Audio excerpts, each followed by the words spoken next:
ಹೇಳ್ತಾ ಇದ್ದಾರೆ. ಜೈಲಿನಲ್ಲಿ ಖೈದಿಗಳ ಐಷಾರಾಮಿ ಜೀವನವನ್ನ ಸಹಿಸೋದಿಲ್ಲ, ಇದು ನಾನ್ಸೆನ್ಸ್, ಇದನ್ನ ಸಹಿಸಕ್ಕಾಗಲ್ಲ ಅಂತ ಗೃಹ ಸಚಿವ ಡಾಕ್ಟರ್ ಜಿ ಪರಮೇಶ್ವರ್ ಈಗಲಾದ್ರೂ ಎಚ್ಚರಿಕೆ ಆಯ್ತಾ ಸರ್ಕಾರಕ್ಕೆ ಅಂತ ಅನ್ಸುತ್ತೆ. ಅಧಿಕಾರಿಗಳು ವರದಿ ಕೊಟ್ಟ ಬಳಿಕ ಪರಿಶೀಲಿಸುತ್ತೇವೆ ಅಂತ ನೋಡಿ, ಈ ತರ ಒಂದು ಸೆಂಟೆನ್ಸ್ ಹೇಳ್ಬಿಡ್ತಾರೆ. ಅಧಿಕಾರಿಗಳು ವರದಿ ಕೊಟ್ಟ ಮೇಲೆ ನಾವು ಪರಿಶೀಲನೆ ಮಾಡ್ತೀವಿ ಅಂತ. ವರದಿ ಸಮಾಧಾನ ಆಗದಿದ್ರೆ ಉನ್ನತ ಮಟ್ಟದ ತನಿಖೆ ನಡೆಸ್ತೀವಿ ಅಂತ ಹೇಳಿದ್ದಾರೆ. ಉನ್ನತ ಮಟ್ಟದ ತನಿಖೆಗೆ ಸಮಿತಿ ರಚಿಸ್ತೀವಿ ಅಂತ ಹೇಳಿದ್ದಾರೆ. ಸರ್, 2 ವರ್ಷದ ಹಿಂದೆ ಹಿಂಗೆಲ್ಲ ಆಗಕ್ಕೆ ಯಾಕೆ ಬಿಟ್ರಿ? ನೀವು ಬಂದ ತಕ್ಷಣನೇ ಸ್ಟ್ರಿಕ್ಟ್ ಕ್ರಮ ತಗೊಳ್ಬೇಕಾಗಿತ್ತು. ಅಧಿಕಾರ ವಹಿಸ್ಕೊಂಡ ತಕ್ಷಣನೇ ಒಂದ್ ರೌಂಡ್ ಕ್ಲೀನ್ ಮಾಡಬೇಕಾಗಿತ್ತು. ಯಾಕೆ ಹಿಂಗಾಗೋಕೆ ಬಿಟ್ರಿ? ಈ ರೀತಿ ಆಗ್ತಾ ಇದೆ. ಯಾರು ಇದಕ್ಕೆ ಹೊಣೆ ಆಗ್ತಾರೆ, ಯಾರು ಸೂಪರ್ಡೆಂಟ್ ಇದ್ದಾರೆ, ಯಾರು ಕೆಳಗಿನ ಲೆವೆಲಿನ ಅಧಿಕಾರಿಗಳಿದ್ದಾರೆ, ಅವ್ರ ಮೇಲೆ ಇಮಿಡಿಯೇಟ್ ಆಗಿ ಕ್ರಮ ತಗೊಳ್ಬೇಕು, ನನಗೆ ವರದಿಯನ್ನು ಕೊಡಬೇಕು ಅಂತ ನಿನ್ನೆ ಕೇಳಿದ್ದೇನೆ. But I will not tolerate this nonsense.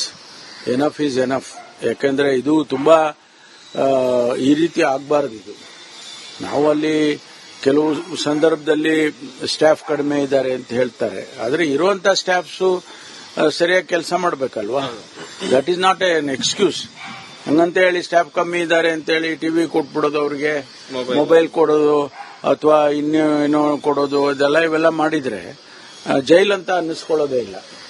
ಅದಕ್ಕಾಗಿ ನಾನು ವರದಿ ಕೇಳಿದ್ದೇನೆ. ನಾನು ಇಮಿಡಿಯೇಟ್ ಆಗಿ ನಾನೇ ಒಂದು ಸಭೆ ಮೀಟಿಂಗ್ ತಗೊಳ್ತೀನಿ. ಮೀಟಿಂಗ್ ತಗೊಂಡು ಏನ್ ಲ್ಯಾಪ್ಸಸ್ ಇದೆ, ಅದಕ್ಕೆ ಏನ್ ಮಾಡಬೇಕು, ಸಿಸಿಟಿವಿ ಕ್ಯಾಮೆರಾಗಳು ಮತ್ತೆ ಎಲ್ಲ ನಾವು ಜಾಮರ್ಸು ಇವೆಲ್ಲ ಅಪ್ರೂವ್ ಮಾಡಿದೀವಿ. ಅಪ್ರೂವ್ ಮಾಡಿ ಕೊಟ್ಟಿದ್ದೇವೆ. ಅದನ್ನು ಇಂಪ್ಲಿಮೆಂಟ್ ಕೂಡ ಕೆಲವು ಕಡೆ ಮಾಡಿದ್ದಾರೆ, ಕೆಲವು ಕಡೆ ಇನ್ನೂ ಮಾಡಬೇಕಾಗಿದೆ. ಅದಕ್ಕೆ ಸೀರಿಯಸ್ ಆಗಿ ತಗೊಂಡು ಅದಕ್ಕೆ ಕ್ರಮ ತಗೊಳ್ಳೋದಕ್ಕೆ ನಾನು ಸಭೆಯನ್ನ ಕರೀತೇನೆ, ಅಧಿಕಾರಿಗಳ ಸಭೆಯನ್ನು. ಜೈಲಿನಲ್ಲಿ ಖೈದಿಗಳ ಐಷಾರಾಮಿ ಜೀವನವನ್ನ ಸಹಿಸೋದಿಲ್ಲ, ಇದು ನಾನ್ಸೆನ್ಸ್, ಇದನ್ನ ಸಹಿಸಕ್ಕಾಗಲ್ಲ ಅಂತ ಗೃಹ ಸಚಿವ ಡಾಕ್ಟರ್ ಜಿ ಪರಮೇಶ್ವರ್ ಈಗಲಾದ್ರೂ ಎಚ್ಚರಿಕೆ ಆಯ್ತಾ ಸರ್ಕಾರಕ್ಕೆ ಅಂತ ಅನ್ಸುತ್ತೆ. ಅಧಿಕಾರಿಗಳು ವರದಿ ಕೊಟ್ಟ ಬಳಿಕ ಪರಿಶೀಲಿಸುತ್ತೇವೆ ಅಂತ ನೋಡಿ, ಈ ತರ ಒಂದು ಸೆಂಟೆನ್ಸ್ ಹೇಳ್ಬಿಡ್ತಾರೆ. ಅಧಿಕಾರಿಗಳು ವರದಿ ಕೊಟ್ಟ ಮೇಲೆ ನಾವು ಪರಿಶೀಲನೆ ಮಾಡ್ತೀವಿ ಅಂತ.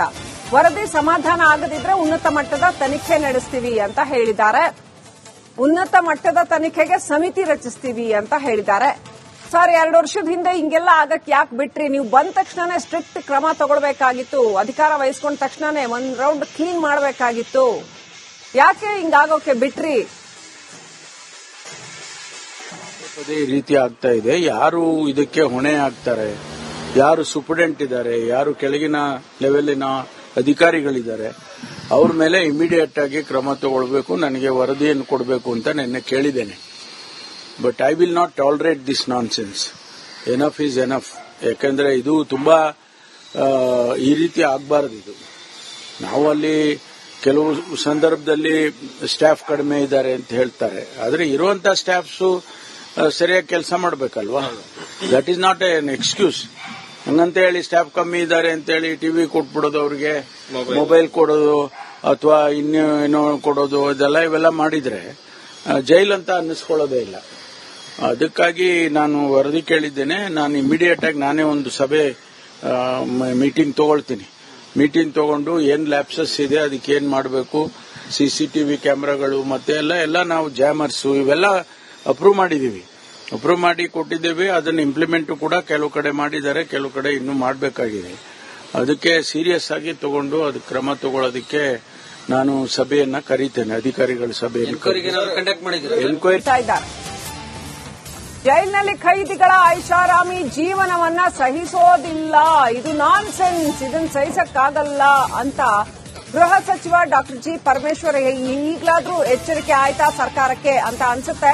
ಅಧಿಕಾರಿಗಳು ವರದಿ ಕೊಟ್ಟ ಬಳಿಕ ಪರಿಶೀಲಿಸುತ್ತೇವೆ ಅಂತ ನೋಡಿ, ಈ ತರ ಒಂದು ಸೆಂಟೆನ್ಸ್ ಹೇಳ್ಬಿಡ್ತಾರೆ. ಅಧಿಕಾರಿಗಳು ವರದಿ ಕೊಟ್ಟ ಮೇಲೆ ನಾವು ಪರಿಶೀಲನೆ ಮಾಡ್ತೀವಿ ಅಂತ. ವರದಿ ಸಮಾಧಾನ ಆಗದಿದ್ರೆ ಉನ್ನತ ಮಟ್ಟದ ತನಿಖೆ ನಡೆಸ್ತೀವಿ ಅಂತ ಹೇಳಿದ್ದಾರೆ. ಉನ್ನತ ಮಟ್ಟದ ತನಿಖೆಗೆ ಸಮಿತಿ ರಚಿಸ್ತೀವಿ ಅಂತ ಹೇಳಿದ್ದಾರೆ. ಸರ್, 2 ವರ್ಷದ ಹಿಂದೆ ಹಿಂಗೆಲ್ಲ ಆಗಕ್ಕೆ ಯಾಕೆ ಬಿಟ್ರಿ? ನೀವು ಬಂದ ತಕ್ಷಣನೇ ಸ್ಟ್ರಿಕ್ಟ್ ಕ್ರಮ ತಗೊಳ್ಬೇಕಾಗಿತ್ತು. ಅಧಿಕಾರ ವಹಿಸ್ಕೊಂಡ ತಕ್ಷಣನೇ ಒಂದ್ ರೌಂಡ್ ಕ್ಲೀನ್ ಮಾಡಬೇಕಾಗಿತ್ತು. ಯಾಕೆ ಹಿಂಗಾಗೋಕೆ ಬಿಟ್ರಿ?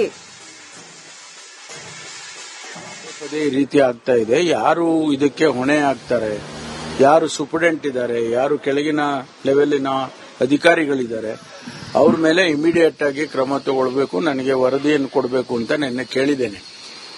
But I will not tolerate this non sense. Enough is enough. ಯಾಕಂದ್ರೆ ಇದು ತುಂಬಾ ಈ ರೀತಿ ಆಗಬಾರದು. ಇದು ನಾವು ಅಲ್ಲಿ ಕೆಲವು ಸಂದರ್ಭದಲ್ಲಿ ಸ್ಟಾಫ್ ಕಡಿಮೆ ಇದ್ದಾರೆ ಅಂತ ಹೇಳ್ತಾರೆ, ಆದ್ರೆ ಇರುವಂತ ಸ್ಟಾಫ್ಸು ಸರಿಯಾಗಿ ಕೆಲಸ ಮಾಡಬೇಕಲ್ವಾ? That is not an excuse. ಹಂಗಂತ ಹೇಳಿ ಸ್ಟಾಫ್ ಕಮ್ಮಿ ಇದ್ದಾರೆ ಅಂತ ಹೇಳಿ ಟಿವಿ ಕೊಟ್ಬಿಡೋದು, ಅವ್ರಿಗೆ ಮೊಬೈಲ್ ಕೊಡೋದು ಅಥವಾ ಇನ್ನೇನೋ ಕೊಡೋದು, ಇವೆಲ್ಲ ಮಾಡಿದ್ರೆ ಜೈಲ್ ಅಂತ ಅನ್ನಿಸ್ಕೊಳ್ಳೋದೇ ಇಲ್ಲ. ಅದಕ್ಕಾಗಿ ನಾನು ವರದಿ ಕೇಳಿದ್ದೇನೆ. ನಾನು ಇಮಿಡಿಯೇಟ್ ಆಗಿ ನಾನೇ ಒಂದು ಸಭೆ ಮೀಟಿಂಗ್ ತಗೊಳ್ತೀನಿ. ಮೀಟಿಂಗ್ ತಗೊಂಡು ಏನ್ ಲ್ಯಾಪ್ಸಸ್ ಇದೆ, ಅದಕ್ಕೆ ಏನ್ ಮಾಡಬೇಕು, ಸಿಸಿಟಿವಿ ಕ್ಯಾಮೆರಾಗಳು ಮತ್ತೆ ಎಲ್ಲ ನಾವು ಜಾಮರ್ಸು ಇವೆಲ್ಲ ಅಪ್ರೂವ್ ಮಾಡಿದೀವಿ. ಅಪ್ರೂವ್ ಮಾಡಿ ಕೊಟ್ಟಿದ್ದೇವೆ. ಅದನ್ನು ಇಂಪ್ಲಿಮೆಂಟ್ ಕೂಡ ಕೆಲವು ಕಡೆ ಮಾಡಿದ್ದಾರೆ, ಕೆಲವು ಕಡೆ ಇನ್ನೂ ಮಾಡಬೇಕಾಗಿದೆ. ಅದಕ್ಕೆ ಸೀರಿಯಸ್ ಆಗಿ ತಗೊಂಡು ಅದಕ್ಕೆ ಕ್ರಮ ತಗೊಳ್ಳೋದಕ್ಕೆ ನಾನು ಸಭೆಯನ್ನ ಕರೀತೇನೆ, ಅಧಿಕಾರಿಗಳ ಸಭೆಯನ್ನು. ಎನ್ಕ್ವೈರಿ ಜೈಲಿನಲ್ಲಿ ಖೈದಿಗಳ ಐಷಾರಾಮಿ ಜೀವನವನ್ನ ಸಹಿಸೋದಿಲ್ಲ, ಇದು ನಾನ್ ಸೆನ್ಸ್, ಇದನ್ನ ಸಹಿಸಕ್ಕಾಗಲ್ಲ ಅಂತ ಗೃಹ ಸಚಿವ ಡಾಕ್ಟರ್ ಜಿ ಪರಮೇಶ್ವರ್ ಈಗಲಾದ್ರೂ ಎಚ್ಚರಿಕೆ ಆಯ್ತಾ ಸರ್ಕಾರಕ್ಕೆ ಅಂತ ಅನ್ಸುತ್ತೆ. ಅಧಿಕಾರಿಗಳು ವರದಿ ಕೊಟ್ಟ ಬಳಿಕ ಪರಿಶೀಲಿಸುತ್ತೇವೆ ಅಂತ ನೋಡಿ, ಈ ತರ ಒಂದು ಸೆಂಟೆನ್ಸ್ ಹೇಳ್ಬಿಡ್ತಾರೆ. ಅಧಿಕಾರಿಗಳು ವರದಿ ಕೊಟ್ಟ ಮೇಲೆ ನಾವು ಪರಿಶೀಲನೆ ಮಾಡ್ತೀವಿ ಅಂತ. ವರದಿ ಸಮಾಧಾನ ಆಗದಿದ್ರೆ ಉನ್ನತ ಮಟ್ಟದ ತನಿಖೆ ನಡೆಸ್ತೀವಿ ಅಂತ ಹೇಳಿದ್ದಾರೆ. ಉನ್ನತ ಮಟ್ಟದ ತನಿಖೆಗೆ ಸಮಿತಿ ರಚಿಸ್ತೀವಿ ಅಂತ ಹೇಳಿದ್ದಾರೆ. ಸರ್, 2 ವರ್ಷದ ಹಿಂದೆ ಹಿಂಗೆಲ್ಲ ಆಗಕ್ಕೆ ಯಾಕೆ ಬಿಟ್ರಿ? ನೀವು ಬಂದ ತಕ್ಷಣನೇ ಸ್ಟ್ರಿಕ್ಟ್ ಕ್ರಮ ತಗೊಳ್ಬೇಕಾಗಿತ್ತು. ಅಧಿಕಾರ ವಹಿಸ್ಕೊಂಡ ತಕ್ಷಣನೇ ಒಂದ್ ರೌಂಡ್ ಕ್ಲೀನ್ ಮಾಡಬೇಕಾಗಿತ್ತು. ಯಾಕೆ ಹಿಂಗಾಗೋಕೆ ಬಿಟ್ರಿ? ಈ ರೀತಿ ಆಗ್ತಾ ಇದೆ. ಯಾರು ಇದಕ್ಕೆ ಹೊಣೆ ಆಗ್ತಾರೆ, ಯಾರು ಸೂಪರ್ಡೆಂಟ್ ಇದ್ದಾರೆ, ಯಾರು ಕೆಳಗಿನ ಲೆವೆಲಿನ ಅಧಿಕಾರಿಗಳಿದ್ದಾರೆ, ಅವ್ರ ಮೇಲೆ ಇಮಿಡಿಯೇಟ್ ಆಗಿ ಕ್ರಮ ತಗೊಳ್ಬೇಕು, ನನಗೆ ವರದಿಯನ್ನು ಕೊಡಬೇಕು ಅಂತ ನಿನ್ನೆ ಕೇಳಿದ್ದೇನೆ. But I will not tolerate this non sense. Enough is enough.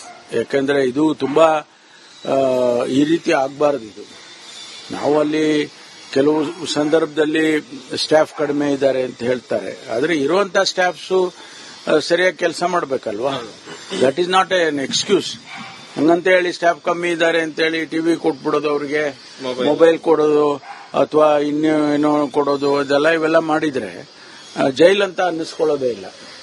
ಅದಕ್ಕಾಗಿ ನಾನು ವರದಿ ಕೇಳಿದ್ದೇನೆ. ನಾನು ಇಮಿಡಿಯೇಟ್ ಆಗಿ ನಾನೇ ಒಂದು ಸಭೆ ಮೀಟಿಂಗ್ ತಗೊಳ್ತೀನಿ. ಮೀಟಿಂಗ್ ತಗೊಂಡು ಏನ್ ಲ್ಯಾಪ್ಸಸ್ ಇದೆ, ಅದಕ್ಕೆ ಏನ್ ಮಾಡಬೇಕು, ಸಿಸಿಟಿವಿ ಕ್ಯಾಮೆರಾಗಳು ಮತ್ತೆ ಎಲ್ಲ ನಾವು ಜಾಮರ್ಸು ಇವೆಲ್ಲ ಅಪ್ರೂವ್ ಮಾಡಿದೀವಿ. ಅಪ್ರೂವ್ ಮಾಡಿ ಕೊಟ್ಟಿದ್ದೇವೆ. ಅದನ್ನು ಇಂಪ್ಲಿಮೆಂಟ್ ಕೂಡ ಕೆಲವು ಕಡೆ ಮಾಡಿದ್ದಾರೆ, ಕೆಲವು ಕಡೆ ಇನ್ನೂ ಮಾಡಬೇಕಾಗಿದೆ. ಅದಕ್ಕೆ ಸೀರಿಯಸ್ ಆಗಿ ತಗೊಂಡು ಅದಕ್ಕೆ ಕ್ರಮ ತಗೊಳ್ಳೋದಕ್ಕೆ ನಾನು ಸಭೆಯನ್ನ ಕರೀತೇನೆ, ಅಧಿಕಾರಿಗಳ ಸಭೆಯನ್ನು. ಎನ್ಕ್ವೈರಿ